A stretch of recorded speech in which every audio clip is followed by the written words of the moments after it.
welcome everybody to BCS Learning Development Specialist Group. We will start this session this evening in a couple of minutes. Just a couple of notices to begin with, that we are recording this event. If you do want to ask questions, then please put the questions into the chat box, and we will be starting in just a second. Okay, so welcome everybody to this evening's workshop. This is on super user networks for software training. So hopefully very useful, valuable information for all of us in the development space. Before we get started, I just want to do an introduction to the group itself before I introduce Jayne, our speaker tonight. The BCS Learning and Development Specialist Group is for those that are involved in the development, delivery or management of learning to IT and communications professionals and users. Hopefully in this description you'll find yourself, or at least something that you can align with, but we're interested in all areas of helping people learn to adopt and use and understand IT in all different fields. So anything that involves development, delivery or management around IT technology. And just to give you a flavour of the group, the last time we did a survey of the membership, our members were from a wide range of backgrounds, but they fall into 5 broad categories. About 18% of our membership is IT end user skills training. So very important group in the IT world, teaching people how to use solutions that have been built. Professional skills training is about the same number of people, which is process management, service management, people that are involved in professional skills that support IT projects.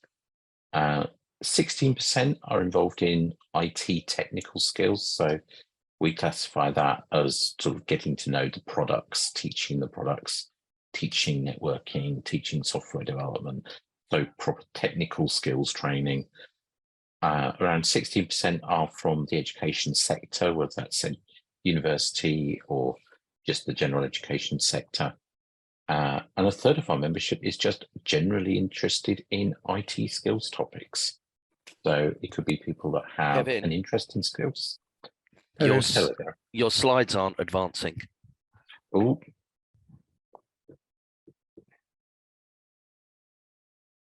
Are you seeing them now?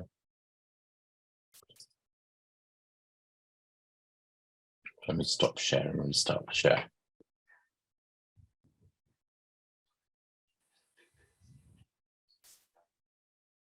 That's better. Are they advancing now? Yeah. They're advancing now, Kevin, yeah. So our members, thank you for that. So I think we've still got some people in the waiting room as well. So that's an introduction to our membership. We do have a specialist group website where we have all the information about our groups, our meetings and what's coming up, and a back catalogue of all our past events on the BCS member groups website. So if you want to come have a look at all the topics we've talked about in the past, then certainly I think there's about 4 years worth of archive there now, covering the whole range of learning and development. We have a presence on Twitter, if you follow BCS L&D SG, and we keep posting, Michelle on our committee keeps posting a lot of things out around learning development in IT. And I always have to put a plug in for our book. We have the Technical Training Management book, which we jointly publish with SEDMA Europe. And if you want to find out about how to build and run a technical training business, that's the book for you, and available from the BCS bookshop as hard copy or ebook. And a quick look at our future events.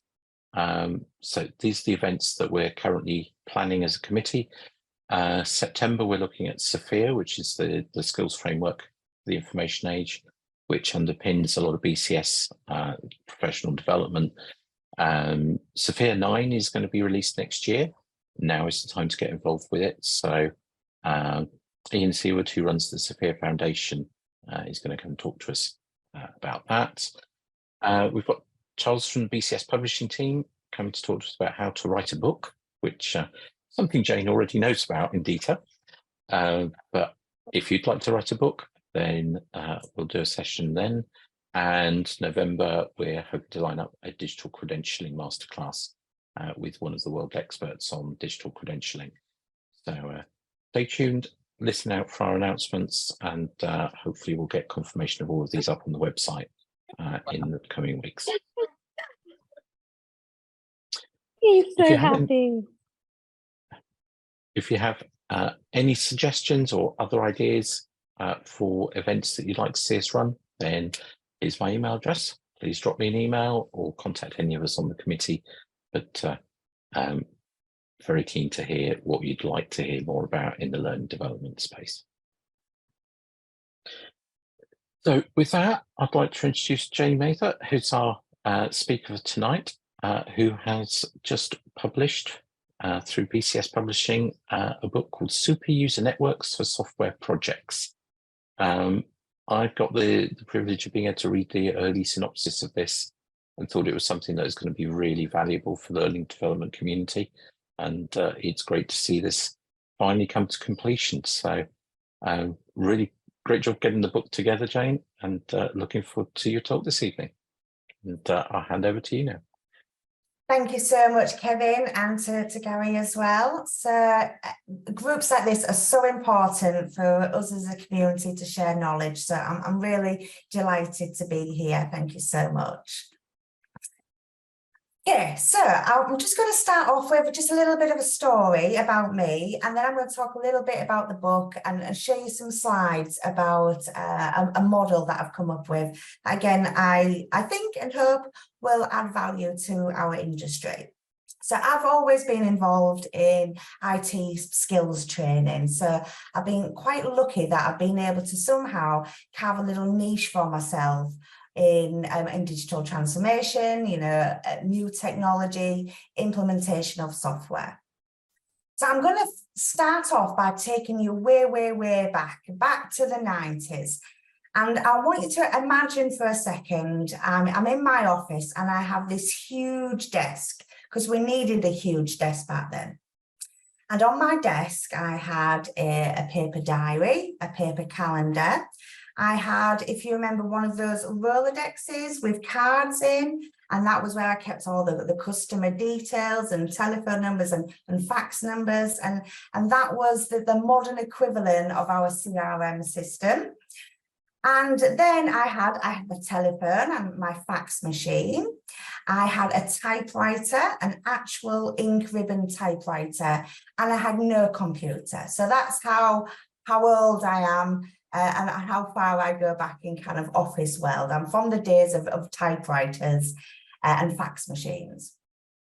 But I knew even back then, I knew there was a better way. I knew technology could change the way we live and the way we work. So what used to happen is I was at my desk and the salesman, and it was salesmen at the time, thankfully that's changed as well, but the salesmen used to bring across these scribbled quotes that they wanted me to send to customers, and I'd look up the customer details in my little card system, and I'd fax across these handwritten quotes to our customers. And then once they bought them, I'd use my little typewriter to type up invoices. But I wanted technology to transform us. So I went to my boss at the time and I said, there's this new fancy software that we must have. We've got to get this implemented, and I wrote my first business case. Well, I typed my first business case, and that was to introduce Microsoft Word and Microsoft Outlook. I think it was 95, could have been 97, but around about there, mid to late 90s. And thankfully, I managed to persuade my boss at the time, and we went about buying all the PCs for the sales office. And it became my job to then show the whole sales office how to use Outlook and how to use Word. And I thought that's going to be easy. All it is file, save as, print, open, send. It's just pressing these buttons. Anyone can do that. But I had a real struggle with the team. It was so much easier for them to just scribble their handwritten quotes and pass it to me and to fax it over. So I learned way back then that it's not enough to just show people how to press buttons on the software. You've got to explain to them the benefits and the why and the use cases. I had to persuade them why they should use the software rather than telling them how to use it.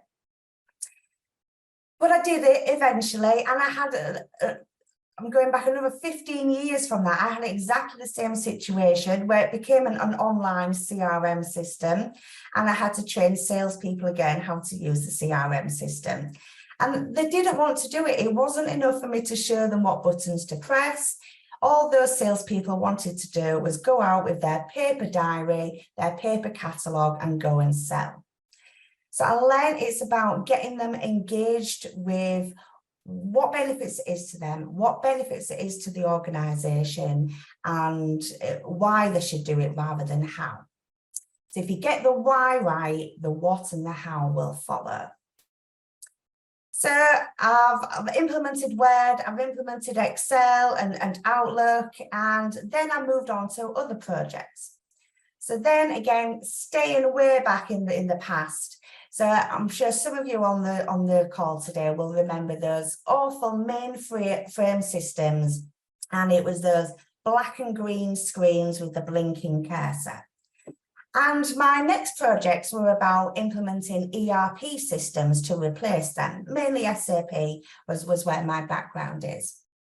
And again, I was doing that skills training of how they use all the different transactions and functions in SAP. And I spent many, many years doing that. And it continued. So from there, you know, all organizations needed an ERP. The big organizations, it was important, it was the right thing for them to do to implement that software. But it didn't stop there. With digital transformation, the next thing they needed to do was e-commerce and e-commerce platforms. So it wasn't enough then for businesses to just be bricks and mortar. They needed an online presence so they could reach customers around the world. So I helped them to implement that again. And then, you know, the next thing that organizations needed to do was the cloud. Everybody had to be in the cloud for storage, for virtualization, for collaboration tools so we could work together easier. So it was very much about then implementing that. And then with the cloud came SaaS platforms. So that enabled more niche systems, web-based systems to needing to be implemented into organizations. So I'm thinking like HR systems, supply planning, LMS, content management, again, CRM, product information, product lifecycle management, all those niche web-based systems. Then I've been on projects then to train those all out. And I always remembered it's about the why, engaging the end users with the why before I did the how. But things didn't stop there. So then, you know, the next big thing that people needed to do, there was blockchain, there was digital marketing, there was social selling. And then big data came the next thing that organizations needed to do. So that was about, you know, data visualization and I can never say that word, analytics and dashboards. So, and all of those things were absolutely right for organizations to do. They needed to keep modernizing and sustaining and improving their business through technology. And that led me to the space where I'm in now.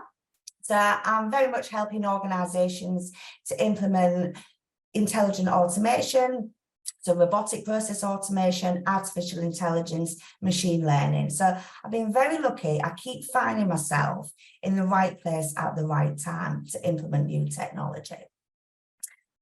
And that's where my space is. It's always been about implementing and adopting technology. So I don't think, you know, all of us need persuasion on this, but us in the learning and development space, you know, we're not just trainers. We're not just there to deliver classroom or virtual training on how to use the software. L&D is about developing our people to meet a business need or to meet a performance need. So there's so much more that the L&D field could and should be doing rather than just button pressing training. And I've made lots of mistakes along the way, which is mentioned in the book. And, you know, I've seen what works, I've seen why it works. So why I wanted to write this book was to give L&D and change folk a framework and a model to be able to use and to do something with, to then go about making sure organisations, when they're introducing new digital ways of working, new software, new technology, they have a framework to make sure it's not only the people know how to use it, they know why to use it, they know what benefits it's going to give, they know how it's going to make things easier for them, and it's about adopting it for the long term.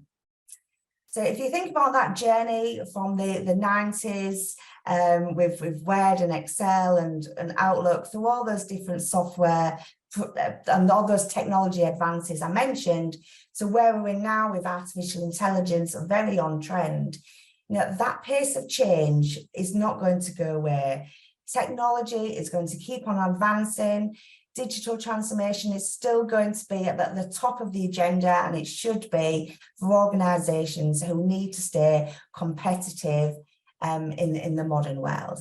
And for us as well as workers, you know, we need things to continue to make our jobs easier, to give us job satisfaction, and that's what technology should be for. It should enhance our lives and enhance our working lives. So I'm just going to share my screen now and just talk to you a little bit about the book. Just bear with me.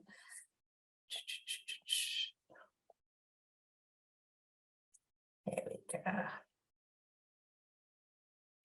So hopefully you can all see my screen come up. If I just go into slideshow mode, there we go. Okay, so the book was about putting all my years of experience into a book. So super user networks are a great way to get that technology buy-in. So they operate as trainers for you, but they operate as in the change management space as well. And it's about getting the buy-in to adopt technology for the long term. So the organisations are getting their return on investment for the software, as well as making sure people can use it. There's so much more to adopting technology rather than just giving them the training on how to use the screens. So what is a super user? So as the Cambridge Dictionary points out, a super user is someone who knows a lot about a computer program and can help other people to use it. Sorry, Jane, you've got the same problem I had. It's not showing the presentation mode. Right. Let's stop sharing and then I'll try that again. And hopefully it resolves like it did for you. Hang on a moment. Slideshow. Are we there? Yeah, that's better. Thank you. Wonderful. Okay, good. Okay, so what is a super user? Someone who knows a lot about a computer program and can help other people to use it. So they're advanced users of your system, but they are there to preach best practice, for your end users to learn from, to operate as a change agent for you. There's a very famous change management model, which you probably know, by Dr. John Cotter, and it's the 8 steps for digital change. And he advocates that a key to success is building a volunteer army. So that's what we're doing with the super users. Let me go through, if the slides move on, I'll come back to that. A little bit about the book. So part 1 is very much, again, as we should do with technology training, we start with the why. So part 1 is about why you should use super users, the business case for them, what benefits you get from them, how they can help your ROI, how they can help you with your adoption, how they can help with the long term. So that should help with your conversations with your CIOs and your head of digital transformations and your project sponsors. But then talk a little bit about the what, because we get the why right first, and then the what and the how will follow. So the what is about, well, what is the role about? So all the different activities that they can get involved in, because super users, they're not just a training resource. They should be used from that very initial project inception all the way to business as usual. I always say the difference between a super user and a change agent stays with your project, but a super user stays with your system. A super user is not just for go live, a super user is for the life of your system. And then part 1 has a roadmap on each of those software project phases and your software life cycle, everything they should be doing at each step of the way. So it really makes the case of super users need to be involved throughout.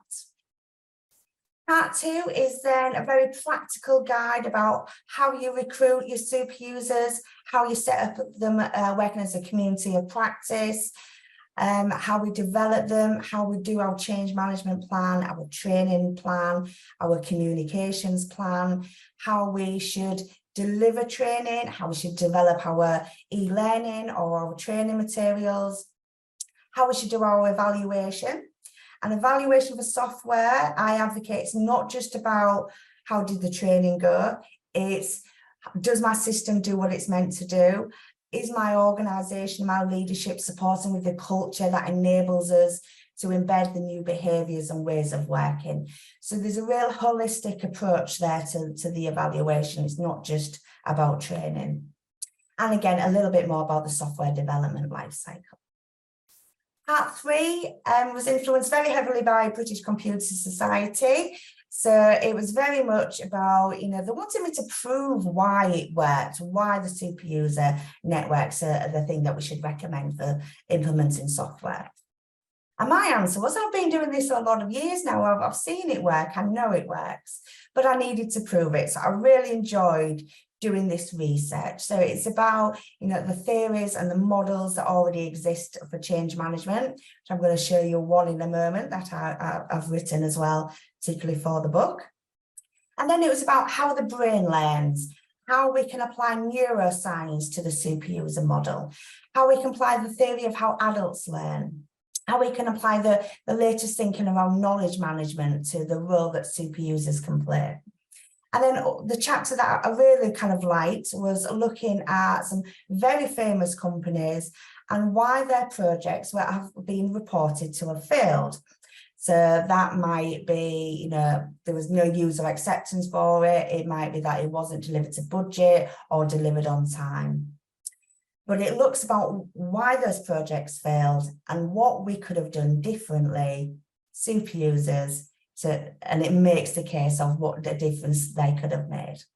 And again, a little bit about leadership and the kind of people that we need leading our digital transformation efforts, sponsoring our projects, and developing the right mindset for modernizing your organization with new software, new technology. Then part 4 is, again, how we sustain it, because it doesn't just end when our system is live. We want to continue to develop the people in our organization with the digital skills for the future of work. So it's about how they continue working with different roles in the system, in your COE, in your project team, with your product owners, and how we continue to make sure our system is adopted. Because quite often when you go live, we're just showing people the basics to get them going. We need to keep on building on that knowledge to really get the best and the potential out of the new technology that we're delivering. And then there's tips in there as well about how we sustain the community and keep developing those people. So, spare me, have a sip of my drink, and then we'll get into the change management model. So This can be led by L&D, and in fact, that's what I have done. And it can be led by your change management teams. It can be led by a super user lead role, which I have seen in a lot of organizations before. There's such a lot of interaction with so many other areas of the system when we use super users to implement digital skills and new technology. So I'm calling this the super user model for digital change. So I need all your help to make sure this catches on. The next time you've got a project, we're not going to use Dr. John Cotter's 8 steps for digital change. We're going to go over 11 steps for digital change. So first step is talking about evangelize. Again, we're going to start with that why. And we're going to use our project sponsors, we're going to use our C-suite, we're going to use all of our leadership throughout the organization and make sure they are all singing from the same hymn sheet. They need to be articulating the vision for the change, the vision for the digital transformation, telling the organization why it's necessary for us to introduce this new technology, why it's necessary for us to undergo this change. And it has to come from that top down. But as well as top down, we need to do it bottom up as well. And that's the role our super users play. Here, the super users play the role of change agent. And they're going to talk directly to our end users with, the book goes into a whole lot more detail about how and they should do this. But they're going to make that case for change to the end users, letting them know how it's going to benefit them, how it's going to make their role better, or why it's necessary. And we're going to use them very much as a conduit to make sure that end users know when it's happening, know why it's happening, know exactly the full project plan. And we're going to make sure we keep communicating to them every step of the way and getting them bought into the why. But it's very important that we listen to them. So we need to listen to the audience on their response to that change. So there might be fears, concerns. They might have, really good points to make that we need to consider, things that we haven't considered before. So we're going to use our super users to feed back to us that response to the change. And then it might be that we can, hopefully we can dispel some of the myths. Hopefully we can, add additional communications or messaging or maybe demos, Q&As to make people feel comfortable with why the change is happening. And we can also use them to, say, now you know it's happening, how do you want to be trained? How do you want us to communicate to you? The more you get them feeling involved in how the project is going to be done, the more you're going to get them engaged.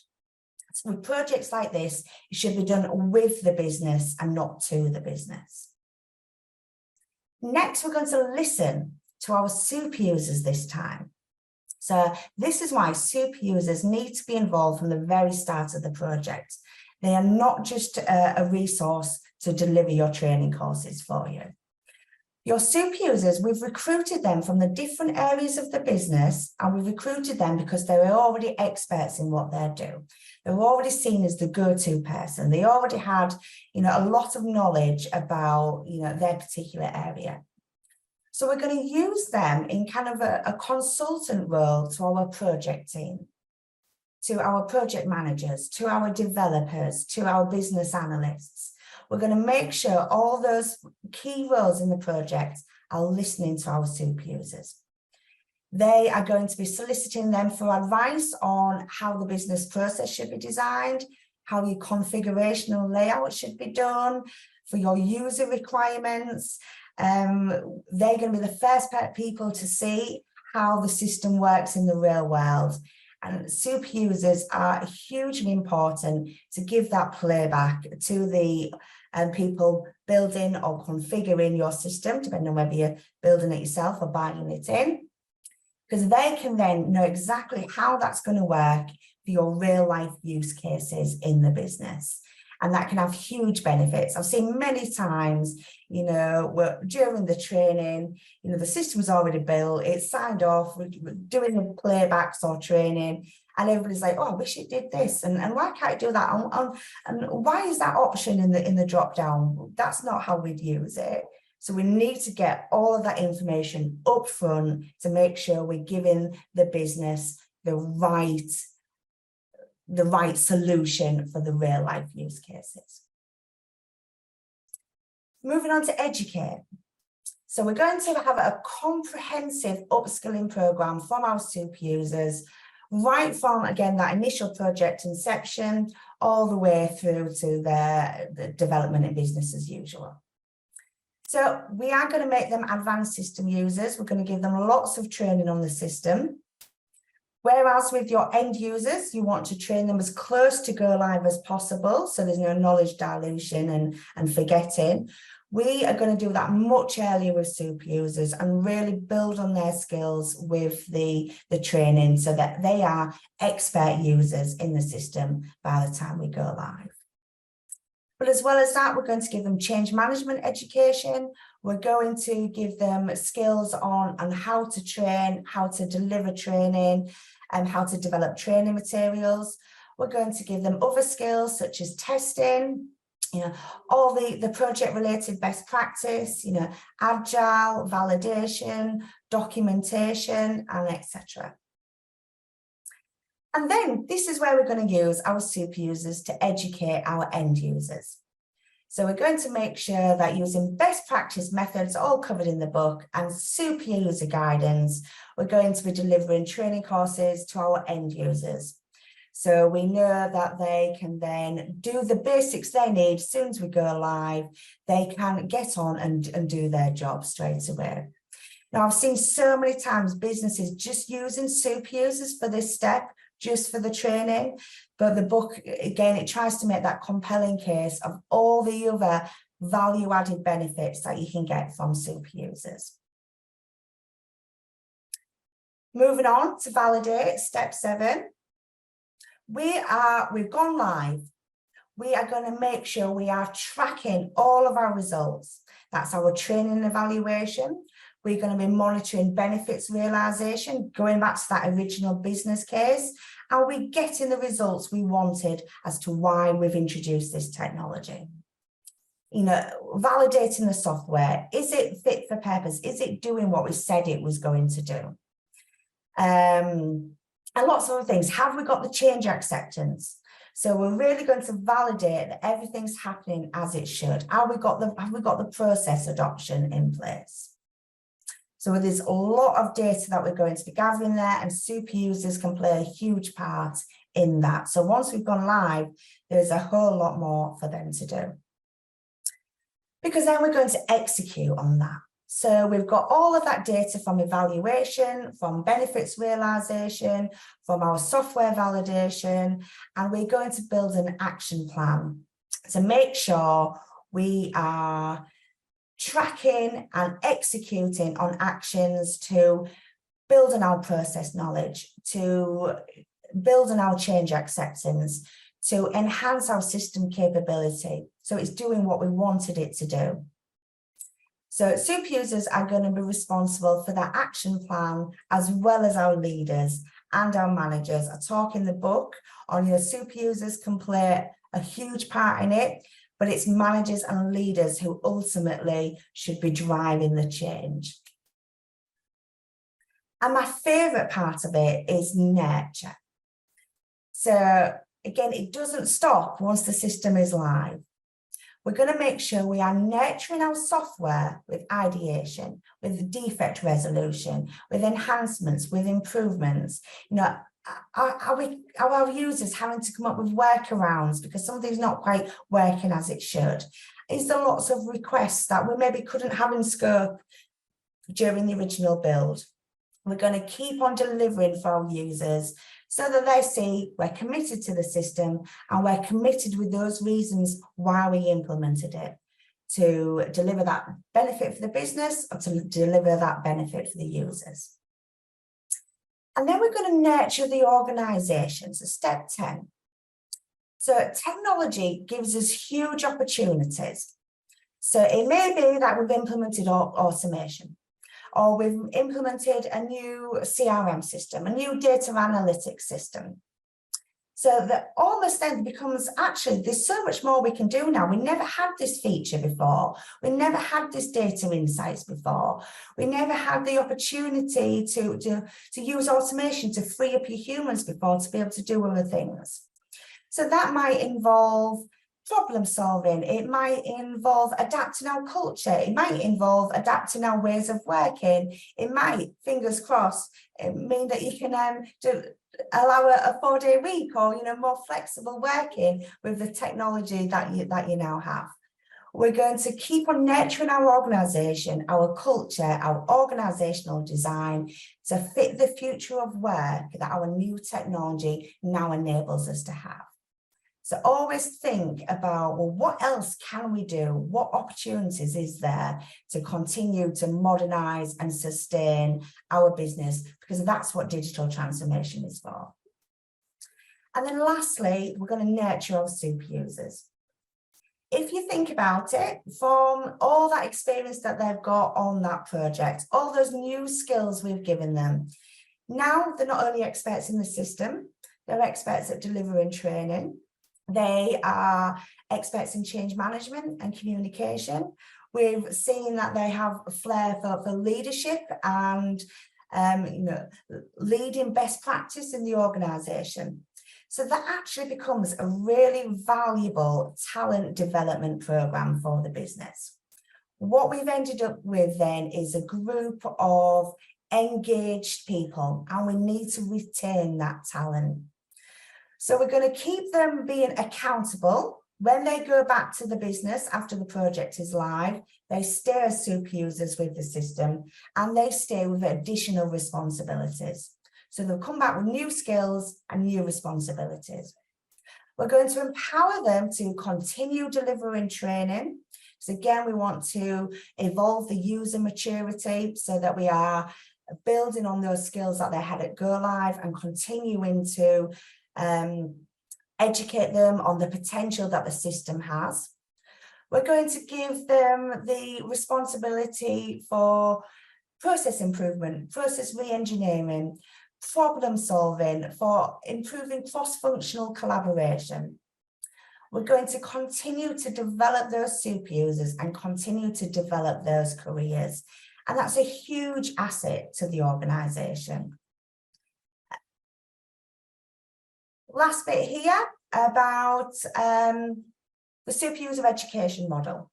So you can see our super users in the middle. They are receiving so much more skills in there, and we're really developing them. They're getting the system expertise, the testing expertise, the project expertise. They're getting the change management education. They're getting L&D training and experience, and they're getting the business process knowledge, the documentation and the analysis knowledge. So that is hugely important to develop those as assets for your organisation. Super users, they're not just there to train out your system, it's a great talent programme as well. And then we have leadership and comms, directing the right messaging, the right example, the right culture to both our super users and our end users. So at this point, I would like to just ask you some questions. So I'd love it if you could put some information in the chat. I'd love to know if you've used super users in your organisation before. Has it worked? What have you seen that's worked? What have you seen about why it's not continued? Was the programme led by L&D, or was it led by the projects who then kind of left the super users in the lurch when they moved on to another project? Were the super users used just for training? And did the programme stay in place after the system go live? The longest I've kept a super user community going after a go live was 5 years. I left the organisation. I'm hoping the super users are still in place. I left them in place. So I'm hoping that's still going, but I advocate that they stay in place for as long as your system does. And lastly, have you got any other tips of your own to share? So please do put those in the chat. I'm going to just ask Kevin and Gary now whether there's any other questions for me. And hopefully the next 10 minutes or so, we can just deal with any questions you had, but I hope you found that useful. Thank you, Jane. I'm going to start off with one, which is obviously this is it sort of assumes that people are going to go along with the model and collaborate and cooperate. But have you come across some barriers when people just aren't, their behaviours just aren't supporting of the super user model? And how do you overcome that sort of, I guess, resistance? Yes, so yeah, absolutely. So there were several tactics that we can use. If it's resistance was seen at the beginning, then they are my target people. I want to get those vocal detractors, those vocal resistors, and really use all my ammunition of my stakeholder engagement tactics to really kind of get them involved, make them feel important, make their views feel important, because those are the people who are going to talk about my project no matter what happens. So I'm going to make every effort to make sure they are talking about it in a beneficial way. So, and it might be that they just need to be heard. It might be that they have really, really good points that I need to hear, that I can take into consideration when I'm implementing my project. Or it might be, again, that the book covers lots of typical reasons why you might have resistance and mitigation tactics for that. So it might be that they've had too much change. It might be that, you know, it's not being articulated to them enough about why we're doing it or about what the value is to them.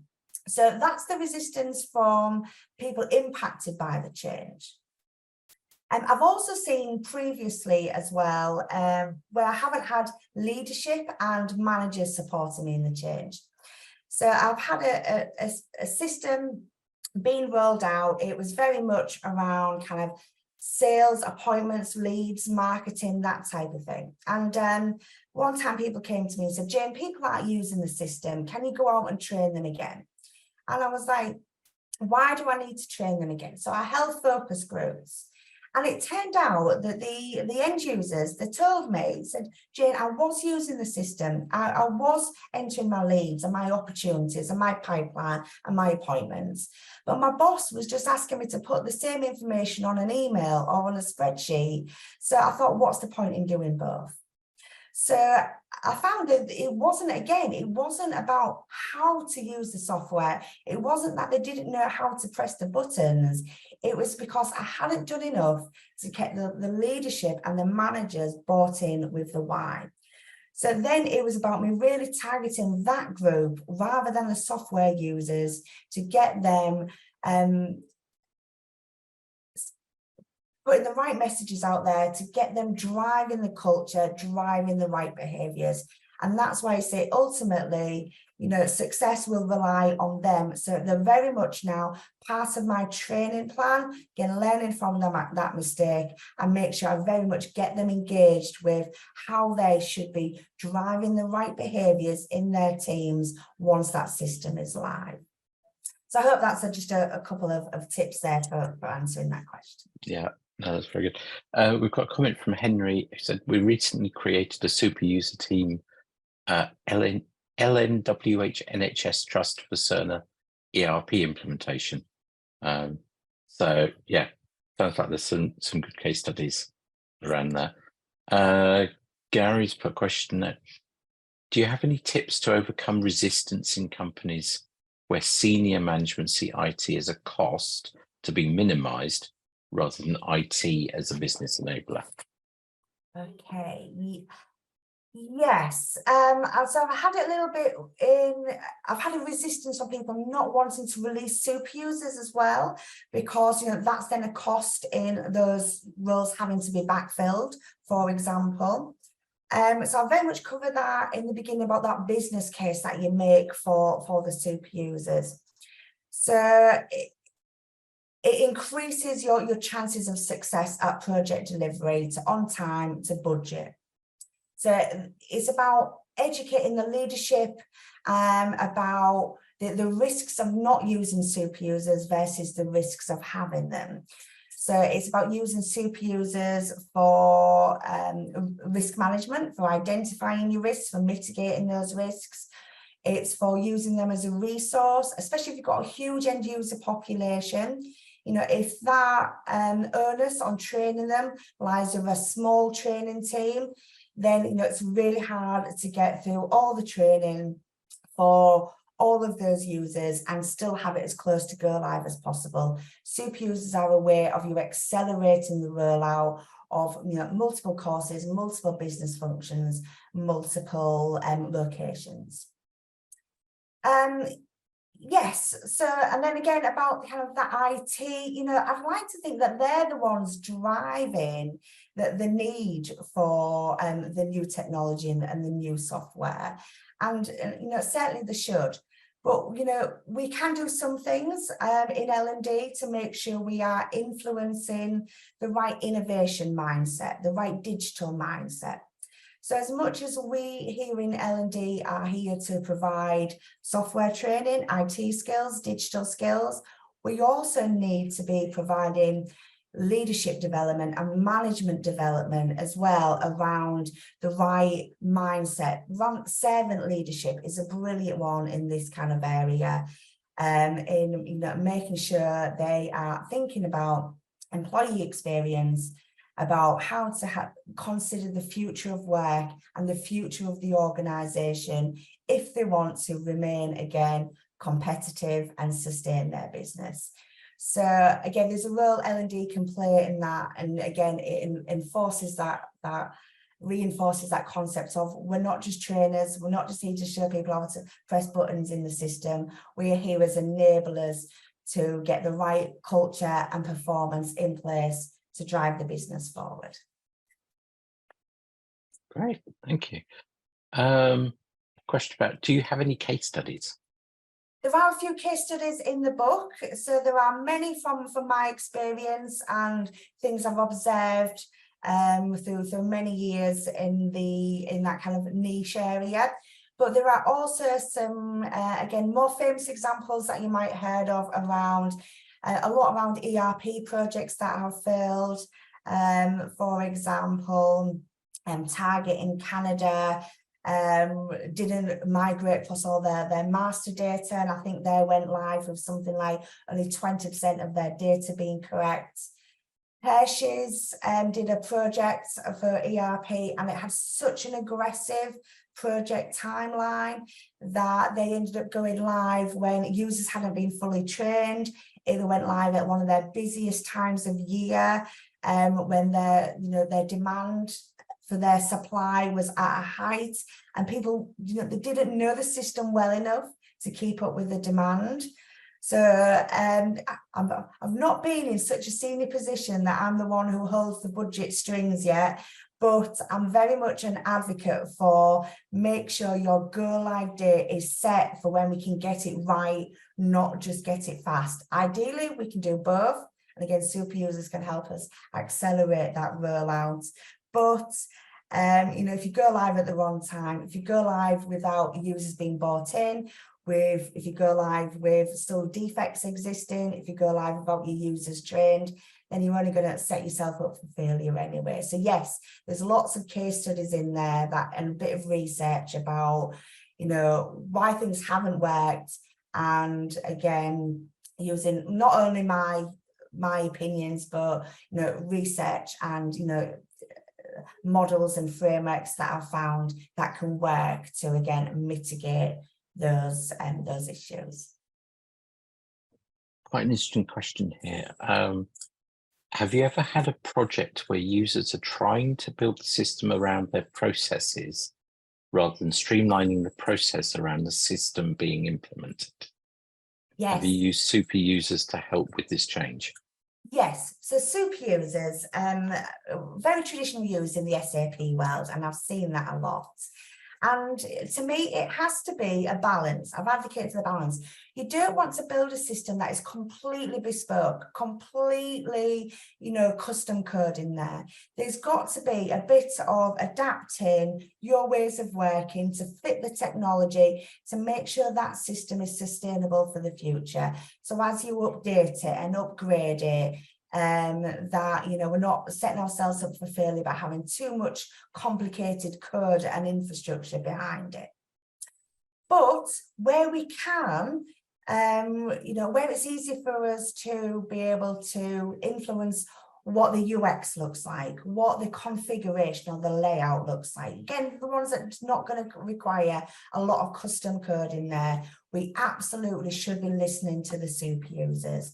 They're the ones, again, who know the real flow of work, they know the real use cases, and they're the ones that we should be listening to as to how our business process design and our system design should look. So I hope that's still not too vague of an answer, but it has to be that balance of using your super users to influence where it's possible to make sure it fits what end users need, but without doing too much to alter the your main architecture and your main infrastructure of your system.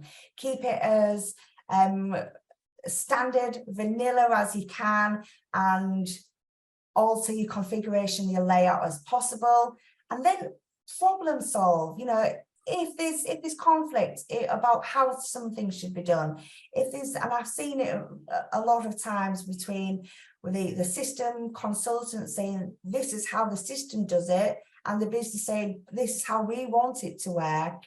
There has to be then, getting people into the room and getting them bought into, the shared purpose of why we're doing it, and, really trying to come up with solutions for the way forward. So, but again, it has to be done with the business, not for the business, if we want to get that adoption and that engagement in there.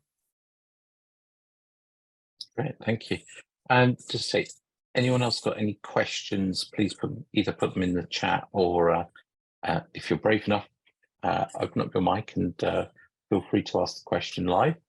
I guess just to follow on from that last point, Jayne, is a lot of the systems I'm involved with have been architected and designed and deployed by a third party, where there's been very little engagement from the users. And then suddenly a system arrives and you're told to use it. That's quite a harsh environment to go into.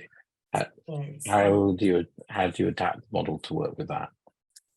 Well, a talk I gave recently as well was to technology providers. And, it's not just on us who are buying the system in, it's on the technology providers as well, to make sure that they are using a similar model as this for product adoption. And it's certainly what I do with the technology that my company provides. So they need to be giving their customers of that technology that they're buying off the shelf the right advice as to how to implement it, how to get adoption, how to get buy-in, and they should be advocating for super users when a customer is buying their products, and they should be providing customer education to those super users and getting them feeling comfortable and advanced users as soon as possible so they can help with the adoption. So my advice is to technology providers as well. You need this just as much as organizations and L&D teams do.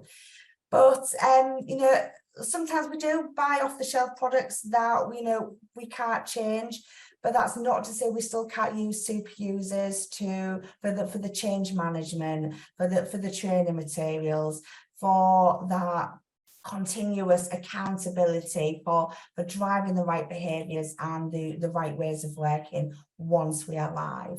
So ideally, we have a say in how the system looks and behaves.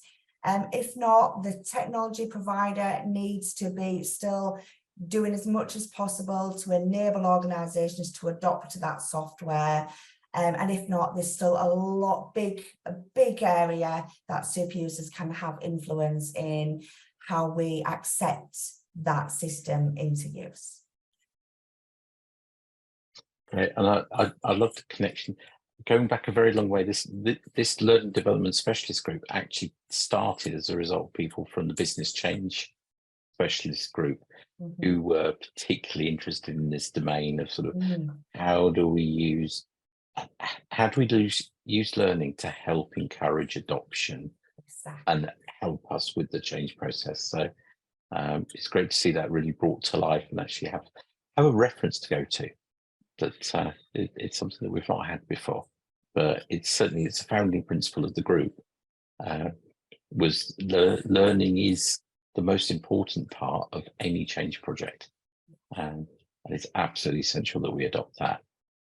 So, and you've got to support your users. I've seen it before with organizations spending a lot of money and just on software and just putting it out there, and then I've seen users struggle with it. It seemed too complicated for them. They couldn't get the hang of it, and they just stopped using it. They found an alternative tool, and the organization then had to go and spend more money on the right solutions. So yeah, it's absolutely software, I think, isn't it? You need super users. Yeah, absolutely. Yeah, it just buy another system and it just sits on the shelf and nobody uses it because you haven't engaged the users with it. Yes. So, great. Well, we're coming near to the top of the hour. I'm not seeing any more questions coming. I did just say last call for questions, but I don't see any more.